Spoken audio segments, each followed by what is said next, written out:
তাবলিগি ভাইরা, আহলে হাদিসদের তাবলিগ এবং টঙ্গী তাবলিগের মধ্যে পার্থক্য আছে না নাই? রাত আর দিন পার্থক্য, রাত দিন পার্থক্য আপনারা বললে বুঝতে পারবেন। আহলে হাদিসের তাবলিগের ইজতেমায় কোন সালাফি কনফারেন্সে আখিরি মোনাজাত আছে? কোনো আখিরি মোনাজাত নাই, অসম্ভব হতে পারে না। কিন্তু অপরদিকে দেখেন টঙ্গীর তাবলিগ ইজতেমার মাঠে আখিরি মোনাজাত কি আছে?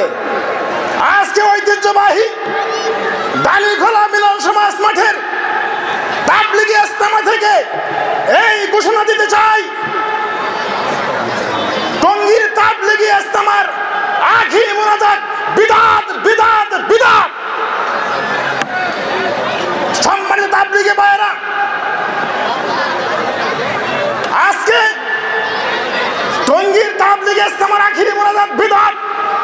পৃথিবীতে এমন কোন মায়ের বেটা নেই পবিত্র কুরআন এবং সহিহ হাদিস দিয়ে ওই তাবলিগের আখিরি মোনাজাতকে বৈধতা দিবে? পারবে? কখনো পারবে না। চ্যালেঞ্জ থাকলো, জাতির কাছে চ্যালেঞ্জ রইল, কিয়ামত পর্যন্ত সময় দিলাম, ওই টঙ্গীর তাবলিগের আখিরি মোনাজাত বিদআত বিদআত বিদআত। ঠিক কি না? আমার তাবলিগি ভাইরা, অনেক পার্থক্য আছে, আপনারা বললে বুঝতে পারবেন। আমরা আহলে হাদিস, আহলুল হাদিস, আমাদের তাবলিগ পবিত্র কুরআন এবং সহিহ হাদিসের তাবলিগ। আর ওই টঙ্গীর তাবলিগ ফাজাইলে আমলের তাবলিগ।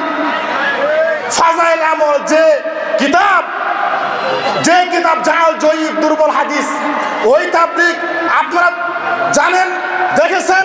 গত কয়েক বছর আগে ওই টঙ্গীর ইজতেমার মাঠে জনৈক আলেম ফতোয়া দিয়েছেন, তিনি বক্তব্য দিয়েছেন, টঙ্গীর মাঠে এক রাকাত পড়লে 49 কোটি গুণ নেকি।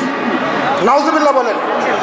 এই সমস্ত জাল জয়ীব দুর্বল হাদিস মানুষের সামনে পেশ করে জাতিকে ধোঁকা দিচ্ছে। সুতরাং আপনারা ঐক্যবদ্ধ হবেন, আপনারা ঐক্যবদ্ধ হয়ে আহলুল হাদিসের ছায়াতলে আসবেন।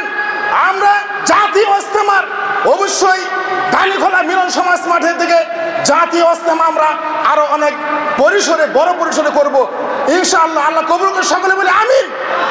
আপনারা বললে বুঝতে পারবেন আমাদের আহলে হাদিসদের ইজতেমা আর টঙ্গীর ইজতেমার মধ্যে রাত দিন পার্থক্য।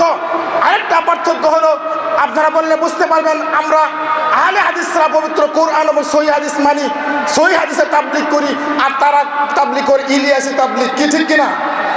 ইলিয়াসি তাবলিগ। সুতরাং মনে রাখবেন আর অনেক পার্থক্য আছে। আমাদের তাবলিগে ইজতেমায় আসলে হজ হয় না, ওদের তাবলিগে ইজতেমা গেলে হজ হয়ে যায়। ঠিক কিনা? হজ হয়ে যায়। তারা বলে বিশ্ব ইজতেমা নাম দিচ্ছে। তারা বলে ওই টঙ্গীর মাঠে দেখেন না, হাত ধরে দাঁড়িয়ে আছে, ওযু নাই, গোসল নাই, জোহর চলে গেছে, আসর চলে গেছে, মাগরিব যাই হাত ধরে দাঁড়িয়ে আছে। সুতরাং এই মোনাজাত, এই আখিরি মোনাজাত বিদআত। পৃথিবীতে এমন কোন শক্তি নেই কুরআন হাদিস দ্বারা প্রমাণ করবে টঙ্গীর ইজতেমার আখিরি মোনাজাত বৈধতা দিবে। বৈধতা দিতে পারবে না, কখনো পারবে না। ومن أحسن قولا ممن دعا إلى الله وعمل صالحا وقال إنني من المسلمين